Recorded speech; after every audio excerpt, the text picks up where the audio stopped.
Every time you light my face, I do wanna say it's you my babe. I won't be too late. Hello everybody, yes, welcome to the season 2, episode 5 of On Job Training Diaries. Ayan, ang gising po lang talaga time check is 7:30 AM. And ayan, mag-ready na ako. Yung week na to, abangan nyo na lang, sana talaga. And yan, see you later. Andito na ako, tapos may customer nagpa-rush ID, pagkatapos niyan natulog. Kasi yan lang naman ang ginawa namin, alangan naman magsasayaw-sayaw kami dyan, tapos meron nag-rush ID ulit. Literal na rush kasi 5:30 na, so yan, bye. Ayan, good morning, time check is 9 o'clock AM. Ayan, kala mo naman parang may kasalanang ginagawa charot. Ayan, nakikleaning na ako niyan, malamang. Kasi everyday dapat kiniklean yan, oo, 2 beses sa isang araw, every morning, diba? Another one. Dito naman tayo sa parents. Dito naman is magdidikit ako ng mga numbers back to back. Oo, kasi hindi nila print ng back to back, kaya ganyan. Tapos ilalaminate yan. Ewan ko para saan yan, baka sa dancers.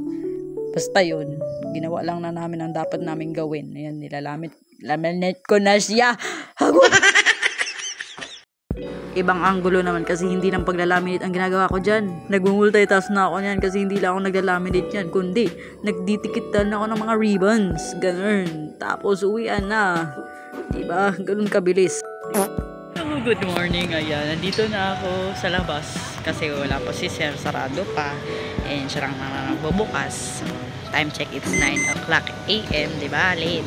Puro late. Pero okay lang yan. Okay lang yan. Hintayin ko lang sila dito. And ito lang muna tatambay. Okay.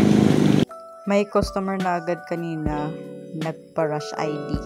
Nasa school kami, may pinilapan kami dito about sa Latin honors. Diba nga nag-apply kami. Yun lang naman. O diba dito sa araw na to nag-sideline kami sa karinderya katabi ng shop namin. Kasi nakawawa yung ate, yung tindera, kasi grabe ang daming customer. And yan, tagahugas ako, sila taga-serve. Ayan, diba? Maganda naman ang mga tindera na yan. Ah! Sideline, diba? Nakalibre. Diba maraming customer dun sa kabila. Syempre dito naman sila sa amin kasi nagpa-photocopy din sila. Mga mapera sila eh. Ayan, diba? Ang dami, time-lapse ko na.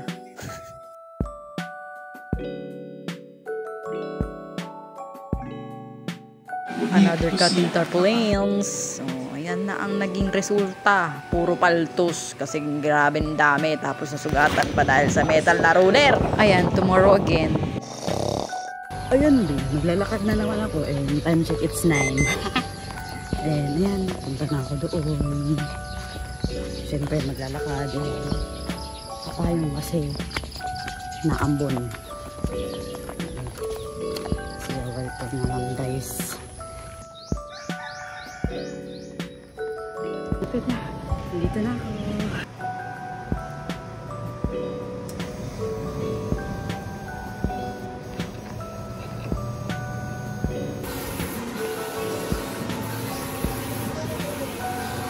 Ayan, gumaganti na kami sa isa naming kasamahan kasi mahilig magtago ng gamit. Ayan, hinahanap niya yung gamit niya. Yung tinago namin. Ha!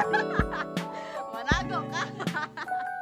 Noong time na to, kailangan kami ng boss namin doon sa main branch. Kaya pinapunta kami doon kasi maraming gagawin. Ayan. Sinasabihan na kami kung anong dapat namin gawin. And ayan, kailangan lang namin i-arrange yung kanya-kanyang mga sizes ng kanya-kanyang mga orders. Ayan na siya lahat. Ang dami. Kinaya naman. Go! Ay, CR break. Pero yan, tapos na yan. Main branch ulit. Time check, it's 9 o'clock AM.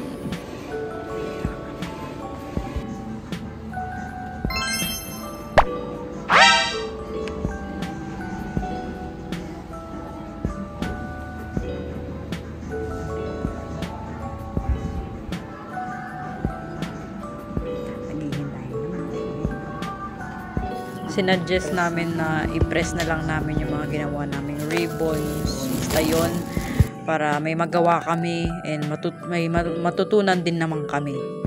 Dito, inayos muna namin yung mga nagtatabingi-tabingi na ribbons. Basta yun, kasi kapag na-press kasi siya, natatabingi yung sulat niya. Tapos yan, naayos lang namin.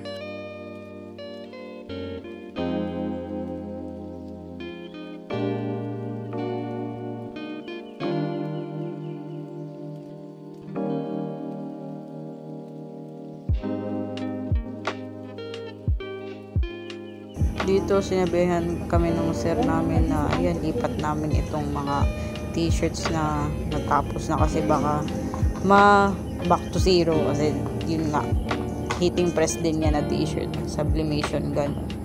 So ayan, lipat ko muna bago ako mag heat press. Tatry ko muna kung kaya ko ba, diba? Tignan natin kung kaya ba. Tignan nyo.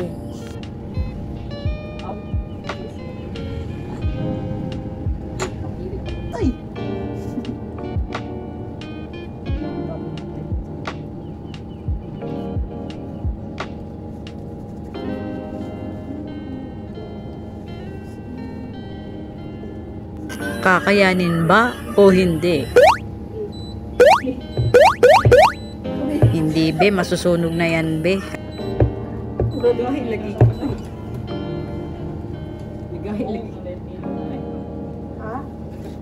Booms, umuusok na siya be. Ha!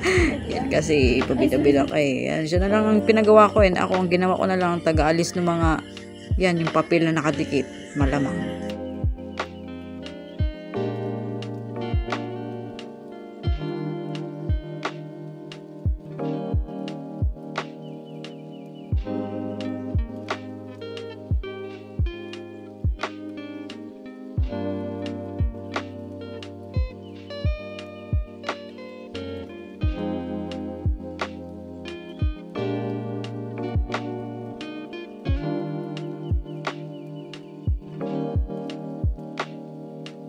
Ngayon, bida-bida na naman. Siyempre, try until you're successive. Successive?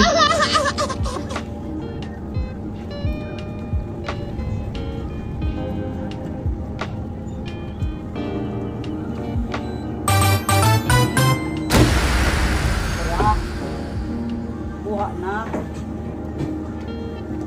Buha na ang teknik.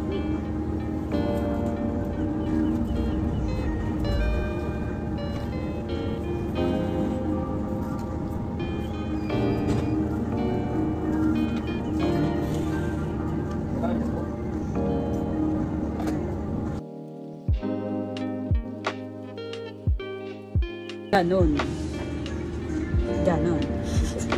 Dahil sa nakuha ko ng technique, o diba, gustong-gusto ko nang gawin. Ako na ang gumawa. Kaso dumating yung snacks, kaya nag-snacks muna ako at pinagawa ko muna kay Kay para maranasan din niya.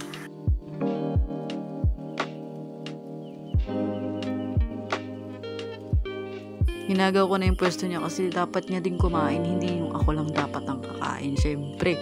Ayan lang naman ang ginawa. So yun. So, ayan. Nakauwi na ako. And time check, it's 5:45. Oo, nakauwi na ako. Nakauwi na kami. Grabe, bagod. Oo. So, thank you for watching. Don't forget to like, share, and subscribe to my YouTube channel. And click the notification bell for more upcoming videos and episodes. Kung gusto nyo pang manood. See you on the next episode. Tadush.